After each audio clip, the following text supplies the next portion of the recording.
मां आम ख़बर आहे नाज़रीन वाक़े ॿुधाईंदासीं जिते बोबक वासी कोरोना वायरस में मुब्तला असदुल्ला अब्बासी सिविल अस्पताल में फोत थी विया आहे। आम ख़बर आहे सेवन मां अञा ताईं पहुचाए रहिया आहियूं नाज़रीन सेवन मां जिते बोबक वासी कोरोना वायरस में मुब्तला असदुल्ला अब्बासी सिविल अस्पताल में फोत थी विया आहे।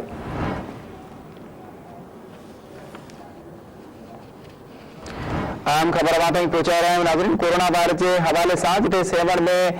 ॾींहों ॾींहुं केस तेज़ी से ज़ाहिर थी रहा है। वाक़ई ॿुधाईंदासीं तो बोबक वासी कोरोना वायरस में मुब्तला असदुल्ला अब्बासी सिविल अस्पताल में फोत थी विया आहे। इन की जान वठंदासीं सेवन मां धरती टीवी के रिपोर्टर रियाज़ जमाली का। रियाज़ सेवन में केस जो तादाद वधी रहियो आहे जॾहिं त बोबक वासी कोरोना वायरस में मुब्तला असदुल्ला अब्बासी सिविल अस्पताल में फोत थी विया आहे। इन हवाले सां ॼाण ॾिजो। जी sir Abdullah Shah medical institute में जेके नवां 4 केस ज़ाहिर थियण खां पोइ जेको आहे कल्ह 59 जेके ॼणनि जो मेडिकल जेके कोरोना जूं टेस्टूं वरितियूं हुयूं जंहिंमां जेको आहे सो 4 नवां केस ज़ाहिर थिया। हिन जेको केसनि जो अंग आहे सो वधी 174 थी वियो आहे। सैयद अब्दुल्ला शाह मेडिकल इंस्टीट्यूट में गुज़िरियल जेके 3 महीननि खां वठी 1630 माण्हुनि जी जेके टेस्टूं वरितियूं हुयूं जंहिंमां 174 मरीज़नि जूं जेके टेस्टूं पॉज़िटिव अची वियूं आहिनि। हिन वक़्तु बि जेको आहे सो सैयद अब्दुल्ला शाह मेडिकल इंस्टीट्यूट में क़ाइमु जेको आइसोलेशन वार्ड आहे उन में 14 जेके आहे सो जेके मरीज़ मूंखे जेको आहे इलाज हेठां आहिनि ऐं हुन तव्हांखे ॿुधाईंदो हलां त जेको वॾे मां वॾो जेको मरीज़नि जो तइदाद आहे सो 58 जेको आहे सो सैयद अब्दुल्ला शाह मेडिकल इंस्टीट्यूट जे मुलाज़िमनि जो आहे। ऐं तव्हांखे ॿुधाईंदो ॿिए पासे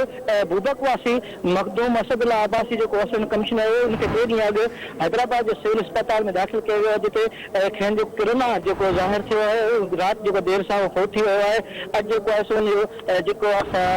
लास्ट जेको आहे सो बूबक आंदो वियो आहे ऐं SOP तहत खेनि तदफ़ीन कई वेंदी ऐं जेके समूरी जेके इंतज़ाम आहिनि सो मुकमल कया विया आहिनि। ऐं UC बूबक जो जेको मेमण पारो आहे उनखे पिणु सील कयो वियो आहे। जी ठीक है रियाज़ ये ॿुधाइजो त जेके फोत थी विया आहिनि उन्हनि जी तदफ़ीन में SOPs ते केतिरो अमल कयो पियो वञे। जी मां ॿुधायां त SOP ते त इनखे जेको आहे सो सख़्ती कई पई वञे छाकाणि त DC जामशोर ऐं AC सेवाण ऐं DSP सेवाण खे जेके सख़्त हिदायतूं कई वयूं आहिनि वॾे वज़ीर पारां जेके जिते जेको आहे हिन वक़्तु सेवाण में जेको आहे सो हिकिड़ो जेको मेड़वासी फोत थी वियो उनखां पोइ जेको आहे सेवाणवासी हिकु भानवासी ऐं हींअर जेको आहे सो बूबक वासी 4 जेके सो कोरोना सबबि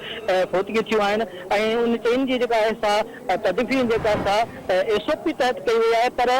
ख़ासि अञा वधीक जेको आहे सो हितां जा जेके माण्हू जेके रहवासी आहिनि उहे पिणु जेको आहे सो हिन वक़्तु ताईं उहे सीरियस न थी सघिया आहिनि। सिंध हुकूमत जी जेके SOP आहे उन ते पिणु किथे किथे अमल न बि कयो वञे थो ऐं शहर आहिनि जेके उते जेका जज़वी लॉकडाउन आहे दुकान खुलियल आहिनि मार्केटूं खुलियल आहिनि शॉपिंग सेंटर्स खुलियल आहिनि जिते पिणु किथे बि असांखे कंहिं बि माण्हू खे मास्क या हैंड ग्लोव या सेनिटाइज़र ॾिसण वग़ैरह नथो अचे